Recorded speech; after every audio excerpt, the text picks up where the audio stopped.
하나님께서 야곱에게 말씀하셨습니다. 그 야곱의 마지막 사명일 수도 있어요. 애굽으로 내려가기를 두려워하지 말라. 무슨 말입니까? 애굽으로 가라는 거예요. 애굽으로 가라. 너의 마지막 사명이라는 거예요. 야곱은 애굽에서의 그 마지막 생애를 마치거든요. 애굽으로 가라. 드디어 하나님께서 야곱을 애굽으로 보내셔요. 오늘 말씀의 제목이 마지막 사명 앞에서입니다. 지금까지 하나님은 아브라함과 이삭과 본인 야곱에게도 항상 말씀하신 게 뭡니까? 약속의 땅에서의 번성을 약속하셨죠. 이곳 가나안 땅을 떠나서는 안 된다는 거예요. 그런데 야곱에게 향한 하나님의 말씀이 있지요. 창세기 46장 3절 말씀 볼까요? 하나님이 이르시되 나는 하나님이라 내 아버지의 하나님이니 애굽으로 내려가기를 두려워하지 말라. 내가 거기서 너로 큰 민족을 이루게 하리라. 애굽 왕 바로의 꿈 해석대로 7년의 풍년이 찾아오고 위에 곧바로 7년의 흉년이 있어질 거라 했어요. 그렇게 7년의 풍년이 끝나고 흉년이 시작됐습니다. 온 땅의 흉년으로 인해서 이 기근이 2년 정도 되었을 무렵입니다. 요셉을 잃어버린 야곱의 시간에서는 사랑하는 아들을 잃어버린 후에 죽었다고 생각하며 살아온 지가 22년이 됐어요. 온 땅의 흉년으로 기근이 심해진 가운데 야곱의 아들들이 곡식을 구하기 위해 애굽에 갔다가 우여곡절 끝에 애굽의 총리가 되어 있는 요셉을 만나게 돼요. 이런 여러 과정을 거쳐서 야곱의 아들들은 이제 요셉을 확인하고 아버지 야곱에게 요셉의 소식을 전합니다. 그동안 죽은 줄만 알았던 요셉이 살아있을 뿐만 아니라 애굽의 총리가 되어 있다니 야곱은 놀라고 놀랐을 거예요. 요셉의 살아있다는 소식에 놀란 야곱에게 요셉의 마음이 전해지네요. 형제들 통해 야곱에게, 아버지 야곱에게 전해진 소식입니다. 창세기 45장 9절부터 11절 말씀 볼까요? 당신들은 속히 아버지께로 올라가서 아뢰기를 아버지의 아들 요셉의 말에 하나님이 나를 애굽 전국의 주로 세우셨으니 지체 말고 내게로 내려오사 아버지의 아들들과 아버지의 손자들과 아버지의 양과 소와 모든 소유가 고센 땅에 머물며 나와 가깝게 하소서. 흉년이 아직 5해가 있으니 내가 거기서 아버지를 봉양하리이다. 아버지와 아버지의 가족과 아버지께 속한 모든 사람에게 부족함이 없도록 하겠나이다 하더라고 전하소서. 앞으로 흉년이 5년 정도 더 계속 될 것이니까 애굽으로 와서 같이 살자는 거예요. 애굽으로 모든 터전을 옮겨야 하는 새로운 도전 앞에 놀라운 마음을 붙들고 있는 야곱에게 하나의 음성이 들려집니다. 야곱아, 애굽으로 내려가기를 두려워하지 마라. 거기서 너로 큰 민족을 이루겠다는 것입니다. 이제 야곱은 사랑한 아들 요셉이 출세해서 그 나라 총리로 있는 애굽으로 이민을 가게 됩니다. 흉년을 피해 곡식이 풍성하게 있고 사랑하는 아들 요셉이 있는 애굽으로 가게 되는데 온 가족이 함께하는 그 70명의 가족들이 함께하는 대이동이고 대이민입니다. 이렇게 애굽으로 가게 된 야곱의 이민이 곧 야곱 생애의 마지막 남은 사명이라는 것입니다. 자, 보여지는 부분은 살기 위해 애굽으로 가는 것이지만 애굽으로 온 가족이 결단하며 가야 하는 야곱의 삶에는요, 하나님이 담아 놓으신 마지막 사명이 있다라는 거죠. 야곱아, 애굽으로 내려가길 두려워하지 말라. 순종하여 애굽으로 내려가면 너로 큰 민족을 이루겠다 하시는 것이죠. 하나님의 명령입니다. 야곱은 큰 민족을 이룰 사명을 안고 가족을 이끌고 애굽으로 내려가야만 합니다. 사실 이 사명은요, 어느 날 갑자기 가라는 사명이 아니었어요. 22년 전 요셉을 애굽으로 보내면서 이미 준비되고 계획되었던 사명이었습니다. 하나님의 섭리가 담겨져 있는 사명이죠. 아니, 더 앞서 계획되어진 예언된 사명이에요. 이미 아브라함을 통해서죠. 아브라함과 언약을 맺으신 과정에서 아브라함을 깊이 잠들게 하시고 주셨던 말씀을 보십시오. 창세기 15장에 이렇게 말씀하고 있습니다. 여호와께서 아브라함에게 이르시되 너는 반드시 알라 내 자손이 이방에서 객이 되어 그들을 섬기겠고 그들은 400년 동안 내 자손을 괴롭히리니 그들이 섬기는 나라를 내가 징벌할지며 그 후에 내 자손이 큰 재물을 이끌고 나오리라. 이미 아브라함에게 말씀했던 말씀이죠. 너의 후손들이 객이 되어서 400년 동안 살고 그랬다. 그게 지금 예굽이에요. 아브라함에게 이미 예언된 말씀이 너희 후손이 이스라엘 백성들이 400년 동안 애굽에서 객으로 살게 될 것이고 400년 후에는 하나님께서 놀라운 역사를 이루어내실 것이라네요. 그렇게 야곱이 애굽으로 가면서 함께 갔던 가족이 70명인데 실제로 400년 만에 장정 60만으로 번성하는데 여자와 자녀를 합하면 200만 민족을 이루는 역사였어요. 한 가족을 민족되게 하는 역사입니다. 그리고 그 200만 된 민족을 출애굽시키셔 다시 가나안 땅에 정착시키기 위한 섭리였던 거예요. 그러니 야곱을 애굽으로 내려가라 하심은 곧 아브라함이 주셨던 약속의 말씀을 성취하시기 위해서였습니다. 놀랍게도 하나님은 이방 나라 애굽에서 이스라엘을 민족으로 만들어 내신 거예요. 그렇다면 야곱의 삶에 담겨진 사명 안에는 우리가 명심해야 될 것이 몇 가지가 있어요. 바로 보내심을 받은 사명 앞에는 순종해야 된다는 거예요. 마찬가지로 하나님 우리 한 사람 한 사람을 사명을 담아 보내십니다. 그럴 때 우리는 뭐랍니까? 나는 자격이 없습니다. 나는 능력이 없습니다. 이렇게 해서는 안 된다는 거죠. 하나님이 엄청난 사명을 맡기실 때에는 그렇게도 많은 실패를 했던 야곱이었어요. 험악한 세월 나그네 인생을 걸었던 지렁이 같은 야곱에게였어요. 그렇게 하나님은 상한 갈대 같은 사람에게 꺼져가는 등불 같은 사람에게 기대하시고 사명을 맡기시는 것입니다. 몇 번 실패했다고 오늘 내 모습에서 실망하고 좌절하고 포기해서는 안 된다는 거죠. 수차례 실패했기에 좌절했기에 실수해봤기에 오늘의 야곱이 있어진 거예요. 요즘 세계 제일 잘 나가는 기업 엔비디아라는 기업이 있어요. AI 기반으로 하는 아주 세계적인 기업인데 젊은 청년들은 잘 알 거예요. 엔비디아 CEO 젠슨 황이 했던 말이 있습니다. 성공하려면 실패를 견디는 능력을 키우라. 대부분의 CEO들이 하는 말이 더 많이 실패해라. 더 많이 좌절해봐라. 그 실패의 경험이 쌓아지기 때문에 그 똑같은 상황이 오더라도 이제 대처할 수 있고 넘어갈 수 있다는 거예요. 한마디로 성공하려면 더 많이 실패해야 된다는 거예요. 실패를 통한 실질적인 경험을 통해서 그 실수를 반복하지 않게 되고 더 좋은, 더 새로운 방법으로 찾아갈 수 있는 것입니다. 우리 모두가 그렇게 실패할 수밖에 없는 연약한 인생이지만 오히려 하나님은 책망하지 않으시고 다시 우리를 세우시고 사명을 맡기시네요. 그 사명 맡기심에 있어서 나 자신의 연약한 모습을 생각하지 마시고 수차례 실패해본 인생이었기에 사명을 감당할 수 있는 능력도 주신다는 것을 믿으시기 바랍니다. 야곱아, 애굽으로 가라 하시는 오늘 이 말씀에서 명심해야 할 것이 또 하나 있어요. 내 이름에는요, 곧 내 삶에는요, 하나님의 비전이 담겨 있는데 그 비전 중에 어떤 것이 담겨 있는지를 모르는 거예요. 지금까지 야곱의 가정을 보십시오. 야곱 주변에 있어진 많은 일들이 그냥 보면 한 가정의 그냥 가정사예요. 크고 작은 그 문제들이 얽히고 설키고 있는 크고 작은 그 가정사예요. 그 12명의 아들들이 있어졌잖아요. 나중에 그 야곱의 12아들이 이스라엘 민족의 각 지파의 조상이 될 것을 누가 알 수 있었겠습니까? 그 인생에 이렇게 큰 하나님의 비전이 담겨 있는지 누가 알 수 있겠냐는 거예요. 여러분, 우리 인생에 하나님의 어떤 비전이 담겨 있는지를 모르는 거예요.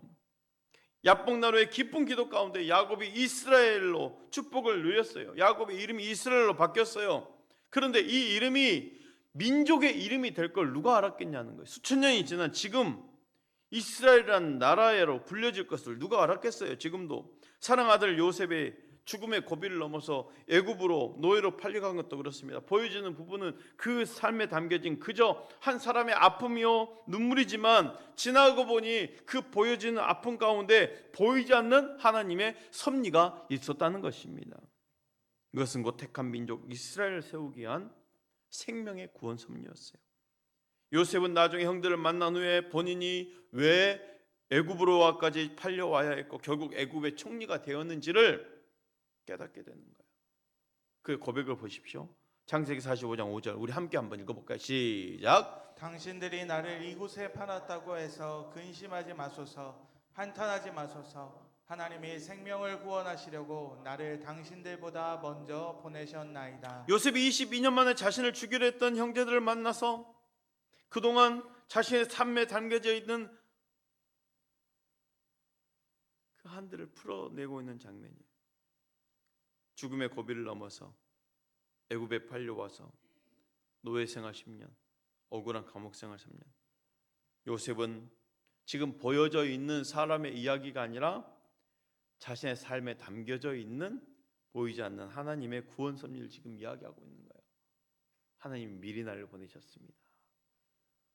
여러분, 오늘 내게 있는 시련이 단순한 시련이 아닐 수 있습니다. 요셉의 애굽에 팔려와 종살이 감옥살이가 단순한 시련이 아니었습니다.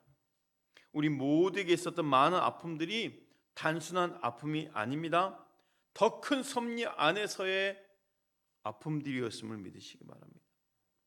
야곱이 이스라엘 되게 하셨음은 야곱 한 사람 개인의 축복 정도가 아니었어요. 그 이스라엘이라는 이름답게 감당할 사명이 있어요. 그 이름의 축복처럼 하나님의 나라가 담겨 있었던 거예요. 자기 자신만을 위한 삶이 아니었던 거예요. 오늘 우리의 삶도 나만의 삶이어서는 안 됩니다. 하나님이 여러분의 축복을 주셨다면 그 축복은 여러분 개인의 것만이 되어서는 안 된다는 거예요. 나 하나 잘 먹고 잘 살기 위한 축복은 진정한 축복이 아니에요. 나 하나 잘 먹고 잘 살기 위한 삶의 목적이라면 그렇게 몸부림치면서 다른 사람을 이해할 이유가 없어요. 야곱의 삶에 담겨진 사명은 자기 자신만의 사명이 아니라 큰 민족을 위한 하나님 나라였다는 거예요. 그렇게 야곱을 애굽으로 보내셨는데 그 사명을 주심에 있어서 하나님 야곱과 타협하지 않으셔요. 그냥 명령이었어요. 따라서 할까요? 사명은 이해가 아니라 뭐다? 명령이다. 명령이에요. 사명은 명령이에요. 애굽으로 가라. 의논도 타협도 아니었어요. 야곱 가족을 애굽으로 보내시면은 야곱의 입장에서는 이해할 수 없는 명령입니다. 가나안에 익숙해 있어요. 그것을 버리고 익숙하지 않은 애굽으로 가라 하심은 참 이해하기 힘들죠. 때로 우리가 믿음을 지키는 하나님의 명령 앞에 잠시 주춤할 때가 있어요. 멈출 때가 있어요. 이해가 되지 않거든요. 선지자 요나도 하나님 보내심 앞에서 이해가 되지 않았잖아요. 요셉의 생각에는 니느웨는 구원받아서는 안 되는 나라예요. 그런데 하나님 말씀 앞에 순종이요. 먼저 내 생각과 나 자신의 경험을 부인하지 않으면 안 됩니다.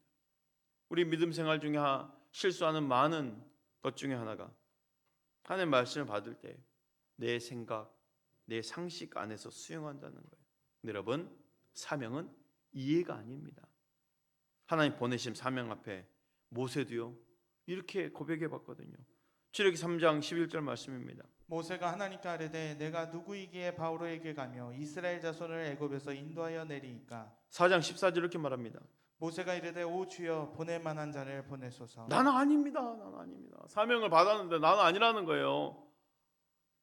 이해가 안 되는 거거든요. 내가 어떻게 이끌어냅니까? 그럼에도 하나님 보내심 앞에 요나 선지자도 모세도 가야만 했어요. 아브라함도 고향과 친척 아비 집을 떠나야만 했어요. 사명은요 선택이 아니라 명령이에요. 사랑하는 성도 여러분, 혹시 순종해야 할 문제 앞에서 선택하려 하지 않으셨나요? 하나님을 야곱을 애굽으로 보내시면서 순종을 요구하는 것이지 보냄을 받은 사람들의 동의를 구하는 것이 아니었음을 기억하시길 바랍니다. 너희 다 버리고 애굽으로 가야 되는데 어떻게 하면 좋을까? 이렇게 상의하지 않았다는 거예요. 우리 예배자들에게 있어서는 가라 하신 하나님의 명령이 있어요. 뭐라고? 삶의 현장이죠. 우리 삶의 현장. 그 세상으로 파송해요. 그 삶의 현장에서 더 중요한 것이요 하나님 나라를 확장하는 거예요. 지금 이 야곱이 애굽으로 들어가서 그 70명의 가족들이 장장 400년 만에 200만 명이 되는 역사를 이루어야 될 사명이 지금 있는 거예요. 이 엄청난 부흥의 역사를 위해서 애굽으로 갔던 야곱의 가족 70명 했던 일이 뭡니까? 번성입니다. 낳고 또 낳고 아이를 잉태하고 낳는 것이 축복 중에 축복이에요. 시편 127편 3절 말씀 보십시오. 보라, 자식들은 여호와의 기업이요 태의 열매는 그의 상급이로다. 자식은 하나님 주신 하늘의 기업이라기로 했어요. 뭐 일부 예배 때 우리 청년들은 한 명 있구나. 청년들이 많이 없지만 아직 또한 우리 자녀들 가운데 결혼해서 아직 자녀가 없는 가정들이 있어요. 부탁드립니다. 자녀를 잉태하고 낳는 일은 하나님의 기업이요 축복입니다. 그런데요, 이렇게 보여주는 큰 민족을 이루는 번성의 사명이 있지만 더 깊은 영적 사명이 있어요. 뭘까요? 우리도 마찬가지로 더 많은 하나님의 백성을 만들어 내야 된다는 것이요. 전도함으로써 영적 자녀를 잉태하면서 출산하면서 하나님의 백성을 만드는 것. 전도의 미련함으로 택한 백성을 찾아서 하나님의 백성 삼는 것. 아이를 낳아야 되고 전도를 해야 되는 하나님의 백성에게 주신 말씀이에요. 내가 너로 거기서 큰 민족을 이루게 하리라. 그건 하나님의 명령, 그저 명령이지만 보내시기만 하는 분이 아니죠. 내가 함께 하겠다는 거예요. 약속의 말씀 함께였어요. 야곱 애굽에 보내시며 주신 약속의 말씀을 볼까요? 창세기 46장 3절 4절 말씀 우리 함께 봉독해 봅시다. 시작. 하나님이 이르시되 나는 하나님이라 내 아버지 하나님이니 애굽으로 내려가기를 두려워하지 말라. 내가 거기서 너로 큰 민족을 이루게 하리라. 내가 너와 함께 애굽으로 내려가겠고 반드시 너를 인도하여 다시 올라올 것이며 요셉이 그의 손으로 내 눈을 감기리라 하셨더라. 사명은 타입이 아니고 이해가 아니고 명령인데 하나님 그저 명령만 하신 분이 아니죠. 내가 너와 함께 내려가겠고요. 너와 함께 내려가겠고 함께 가신다는 거예요. 마지막까지 책임져 주신다는 거예요. 내가 너와 함께 내려가겠고요입니다. 예수님께서 제자들에게 세상을 보내시면서 주신 약속의 말씀이 있죠. 마태복음 18장 10절 내가 너에게 분부한 모든 것을 가르쳐 지키게 하라. 볼지어다 내가 세상 끝날까지 너희와 항상 함께 있으리라. 사명을 이룰 수 있도록 주신 임마누엘 축복이 바로 이겁니다. 내가 너와 함께 하리라. 야곱은 처음 하나님 만날 때에도 사실 언제나 함께 하시겠다는 하나님의 약속을 이미 받았었잖아요. 창세기 28장 15절 말씀. 내가 너와 함께 있어 내가 어디로 가든지 너를 지키며 너를 이끌어 이 땅으로 돌아오게 할지라. 내가 내게 허락한 것을 다 이루기까지 너를 떠나지 아니하리라 하신지라. 이미 야곱은요 그 처음 그 떠나는 그 베델 장면에서 호렐단신 아무것도 없는 광야에서 임마누엘 하나님의 약속을 이미 받았었어요. 그렇잖아요. 내가 너와 함께 있어 내가 어디로 가든지 너를 지키며. 그러면 야곱은 보이지 않는 하나님이 함께 하시겠다는 건데 그 약속 어떻게 받을 수 있을까요? 믿음으로 받는 거예요. 우리도 믿음으로 받는 거예요. 끝까지 하나님 신뢰하는 거예요. 우리가 이 약속을 신뢰할 수 있다면 보냄을 받은 사명 앞에서 두려워할 필요가 없습니다. 세상이 그리 험악하다 하지만 무서운 것이 아니에요. 모든 약속에 있어서 가장 중요한 부분은요 그 약속의 주체가 누구냐는 거예요. 하나님입니다. 내가 너와 함께 있어요. 하나님의 약속. 누가 누구의 이름으로 약속하였냐 아니겠어요? 선물을 줄 때도 그 선물의 내용보다 더 중요한 것이 있어요. 누가 선물을 주었냐 아니겠어요? 사람끼리 약속은 절대일 수가 없습니다. 약속을 하는 사람들이 나빠서가 아니에요. 우리가 약해서. 그러나 하나님의 약속은 완전합니다. 야곱을 애굽에 보내시면서 주신 약속의 말씀 우리 다시 한번 볼까요? 3절 말씀 우리 함께 봉독해 봅시다. 시작. 하나님이 이르시되 나는 하나님이라 내 아버지 하나님이니 애굽으로 내려가기를 두려워하지 말라. 내가 거기서 너로 큰 민족을 이루게 하리라. 하나님이 이르시되 나는 하나님이라 너의 아버지 하나님이니요. 약속을 하시는 분이 누구시냐는 거죠. 하나님 자신의 이름을 걸고 약속의 말씀을 주시는 겁니다. 하나님 자신의 이름을 걸고 내가 너로 큰 민족을 이루게 하리라 하셨어요. 하나님은 약속을 주시고 그 약속을 반드시 성취해내시는 하나님이십니다. 그럼요, 이 사명 앞에 야곱이 먼저 해야 될 일이 있어요. 그래서 사명을 받았어요. 애굽으로 가야 됩니다.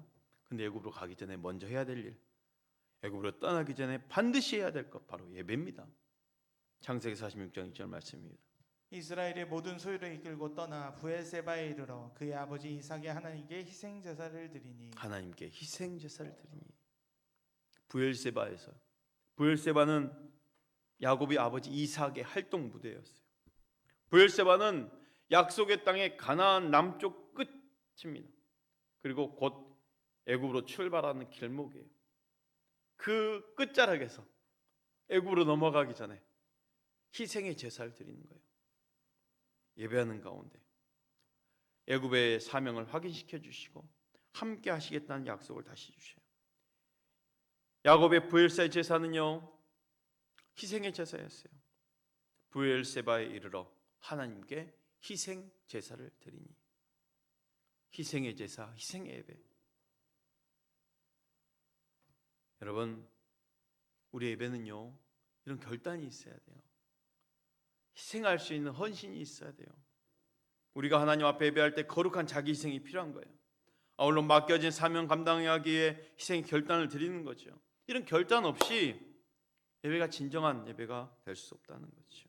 우리 그리스도인으로서 세상 가운데 살 때 이런 믿음으로 살고자 하는 결단이 있기를 축복합니다. 오늘 또 그 희생의 결단으로 각자에게 주어진 사명 잘 감당할 수 있기를 축복합니다.